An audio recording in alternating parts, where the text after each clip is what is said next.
Blasé and Mikewave have been working on their album for about a year now, and we're going to break it down today on the podcast. Coming up next. You're listening to America's #1 podcast, Flowerz FM.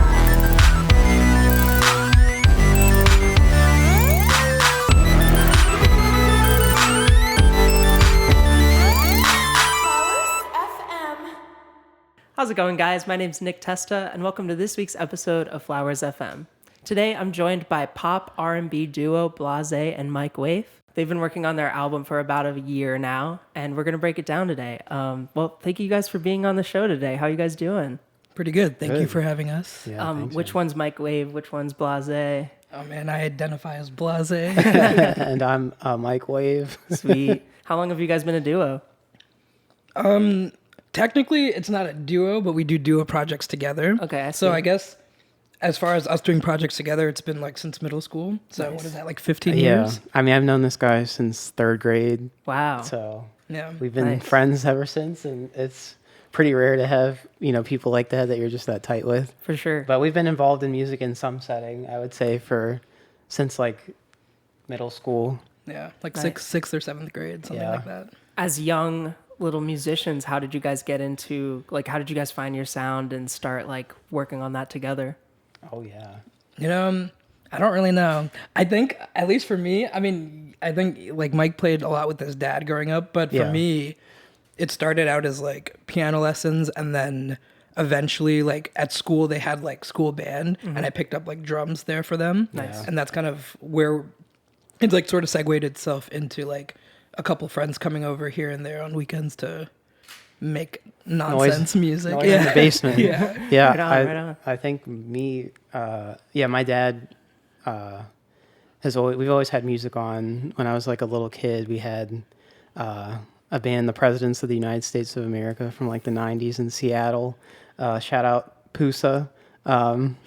We had a video of them playing in Mount Rushmore, and it was just, we were watching that in diapers, and I was emulating my dad on the guitar. Probably I think 3 is when I got my first guitar. So ever since then, I've been doing something musical. And then I remember Roeth called me up one day and was like, "We would love to have you be the bassist in our band." Do you remember that? That was high school. Nice. Yeah. Cool. I was like, "Yeah, man, let's go." And then ever since, it's just been doing something in some capacity. But Blasé and Mikewave is, I think, where we've landed and are capitalizing on, and it feels pretty cool to have that sound. Right on. For those that don't know you, it sounds like you're working with a lot of different sounds. How would you describe the sound you're working with now and how that's kind of changed over the course of this record? I feel like every time we release something, we have a discussion as to what it is actually. Right. So when you go to your distributor, they ask you for a primary and secondary genre. Right, yeah. And I'm pretty sure it changes every time. This time around, we're going with pop leaning, secondary genre being R&B, just because we chose to immerse ourselves in that type of music leading up to the day one of working on the album. Mm-hmm. So I would argue we're pop R&B, contemporary leaning. Right on. Cool. Tell us about the record. What's it called? How's it going? Making it? When's it coming out? Oh, we haven't even We're intentionally not releasing the name of it. Ooh, it's a secret. You can beep it out. We can beep it out. Do you want to beep it out? Yeah, We can let's beep it out. Okay, so the album is called. It's also the title track for the first song in the album, and the strategy of how we're releasing it is one song every month of all of 2025. Oh, right And on. it Yeah. compounds to the whole album by the end of the year. Kind of like a waterfall release. Exactly. Right Exactly. So that's we're doing it because it makes sense for the concept and the storytelling we're doing, but also from a marketing perspective and being algorithm friendly, it kind of works in our totally. benefit. Yeah. What kind of themes do you guys explore on the album that it compounds to? I mean, so I think it's kind of funny. We all we started making, I don't even know. It's the whole album just started in general from your AirPods case. Oh yeah, basically they give you the free engraving whenever you buy something off the Apple Store, and I was just there's some weird emoji thing with numbers on it, so I just chose 1996. Oh, okay. And originally, I was going to just use it as a way to dump some old demos that I've been holding on to for years. Oh, I didn't know that. And then I was like, that's kind of a wasted opportunity because man. we have a lot of obvious history with the year. And then I think we're both pretty nostalgic people. Right. And again, it was like the same thing with the bass. I'm like, hey, do you want to like do a second album? Because the first one we did was a big deal for us at the time. And then we were like, we need a break from that kind of chaos. And then 5 years later, we were like, maybe we should do it again. Yeah, I mean, you guys have been working together for so long. Like, how do you decide when you have enough material for an album, and when do you like choose themes to like circle around an album around? I feel like the thing that I love about working with Blasé is he's very systematic, Right. and I'm very like fluid. Nice. So like I That's was the like, common combo you see a lot. Like Yeah. one really like structured person and one a little exactly. bit looser. So yeah, I think like he came to me with the whole game. We like pretty much had the whole game plan before the year even started. He's like, this is what we're doing in quarter 1, quarter 2, quarter 3. Real down to business. Yeah, it was like, and I was like, as long as I see the vision, I was like, I'm already bought in. Like I Right. see the path. Like it's possible. It's going to be hard, but I was like, let's go. So I think that's kind of how we decided like how to approach it. I've never done something that like structured and like was it kind of intimidating to like see it all out there like that, but at least we were like, it is possible, you know? Nice. So I think I just needed, it's like, I don't know, I guess it's like an ADHD thing. Like it's hard for me to like start something and like, like, I guess even maybe stick to something, but like if someone like Blasé comes in with, here's the vision, I'm like, here's the calendar, let's put it on Google Calendar, I'm down to go. So yeah, I think that was like, once I saw that, I was like, all right, we can actually do it. We just have to commit to it. Nice. Yeah. There's a while until this album fully comes out. So just for the listeners at home, what's something that they can look forward to keep them excited and looking forward to listening to this album? We try to not stick to a genre, I guess, in general tone or vibe. So every song is a completely different experience. Right. So like, you know, like sometimes you listen to an album and you're like, wow, this is that person's style. Totally. But if you get bored of that style, like after 3 or 4 songs, then you're like, okay, I get the gist of the album. Right. Maybe I don't need to listen to the whole thing. Totally. But for us, I can almost guarantee you no song is alike in ours in style, other than our voices like being on it itself. But even then, I feel like we play with different types of voices, different layering techniques and things of that nature. So we have some serious tones, we have some fun tones, and then, you know, everything in between. Yeah. Right on. I mean, I feel like what I would want to let people know is like we wrote the album and the whole like point of it was to like, people don't really know who we are yet. They're like, who is Blasé? Who is mikewave? Like, why should I care? Like, and the stuff that we're talking about is like so real. And it was, but both of us like went through stuff and we like grew up together and we didn't even realize that we had like the same things and Kind of like happened. experience in life. Yeah, A lot exactly. Of, a lot of weird parallels. So Yeah. it's like a lot of the stuff that we talk about, I think is pretty relatable. I tend to be like pretty specific in when I write in lyrics. So like, I think it'll be, I would want people to like listen to the stuff with like some solid like attention to the lyrics and like, I think it'll be pretty cool to hear how people like interpret each song. Yeah, it seems There's- like you yeah. guys have a lot of like dichotomies at play. Like you grew up together, but now you're grown up and you're trying to like establish a sound, but you also have a very like fluid sound and kind of structure to your creative process. So applying structure to that and making an album out of that is a huge challenge. What would you say is like the most challenging thing that you guys encountered like while making this album? I think going into it, we knew we wanted to be more ambitious than the last one. For context, Yeah. our first one, we didn't have the same type of structure.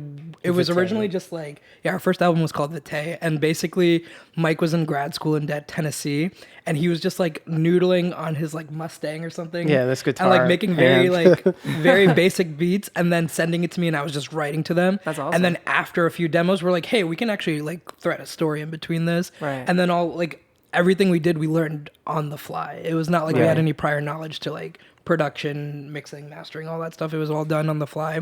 This time we sort of had more of an idea of what to expect and more ambition that came with that. So I guess to answer your question, the hardest part was like sticking to that ambition because we could have gone an easier route in a lot of situations. Right. And we're like, why are, like, he would say this all the time. He's like, why are we even doing this to ourselves? But then, you know, at the end of the day, like, you can hear the growth, and it's like so much better by a long shot. So Yeah. I think the persevering through those like hardships, I think, was probably the hardest part.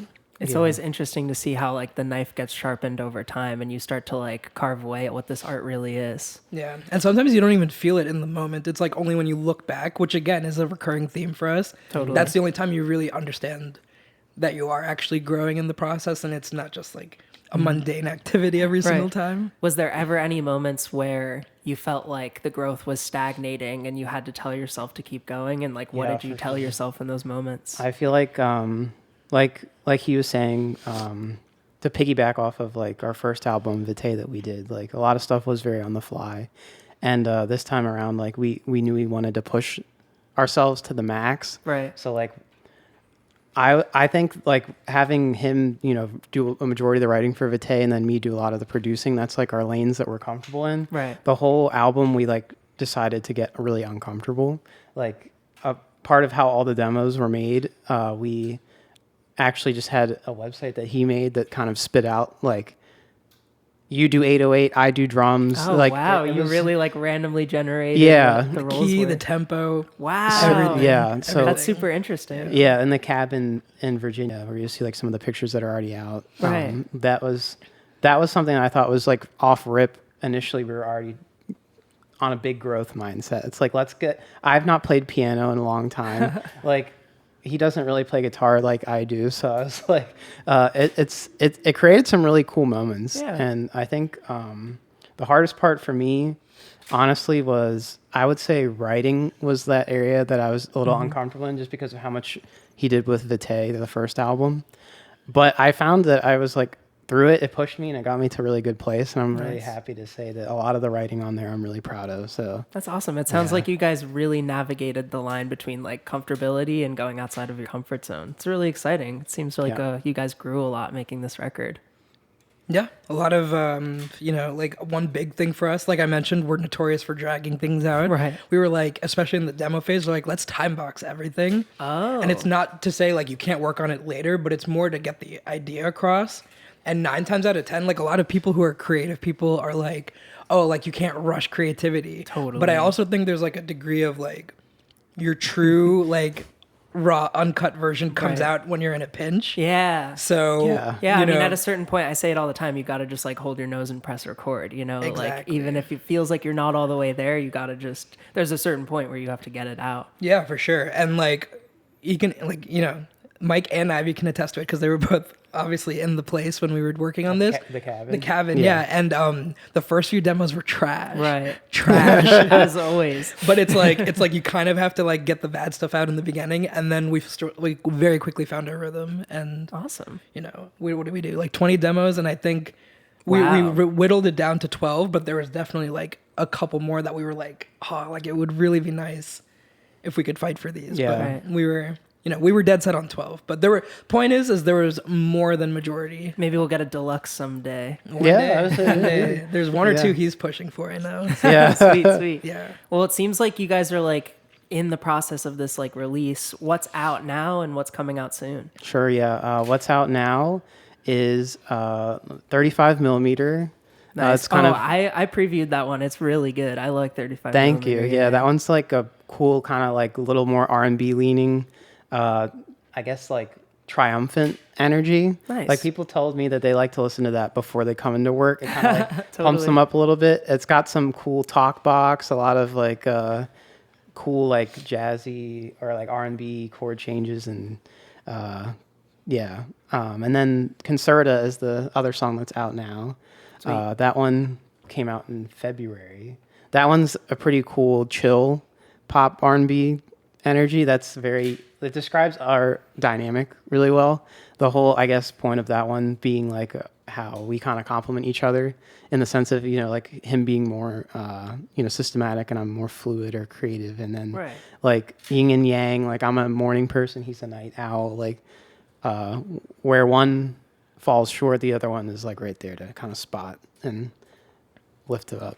angelically. I don't know. Sweet. Yeah. It's a conversational one, so Oh, yeah? it's pretty on the nose with how a day in the life goes. Oh, that's cool. Yeah. I like that. it's a pretty good. I really like that track for giving people a taste of like who we are as people. Like it describes like our personalities really well. So Right on. Yeah. Yeah, well, make sure to check that one out. And then you guys have one coming out pretty soon, right? yeah, Candy Cigarette is the next one out, and then I guess what after that there's 9. I think by the time this releases, Candy Cigarettes will be just dropping.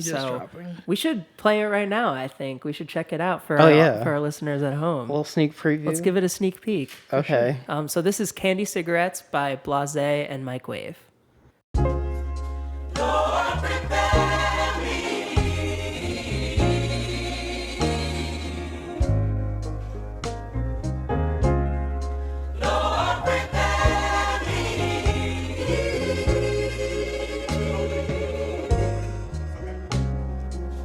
Dim all the lights, baby. I need your touch. I need it. Smooth how you please me. Yeah. Give me your love. Told them we're fine lies, but I love the way we fall. Couldn't fight the desire. No self-control. Started slow, but then got too quick. Lose it. Ecstasy so free. Now you got me. Hooked, I need your love. Tastes so good, but it hurts so nice. So nice, so nice. Feels so good, but I spite you every time. Even if I slip, baby, please don't cry. Don't cry, don't cry. Let me hit it and quit it one last time. Hey, whoa. So sweet, but I can't get a taste of it. So good that you just keep running. I promise that I'm trying, baby. Never thought that I'd light this up. This high that I ride, baby, I probably shouldn't. Honestly, I don't really think that we can change. I'm a piece of fucking shit, you know who to blame. Your friends are even worse and you're the same. You're an overdose that I'm trying to change. So my soul can't let you go.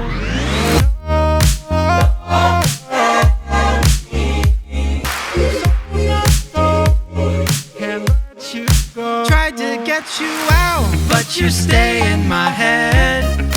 Living rent free while I rack up the debt.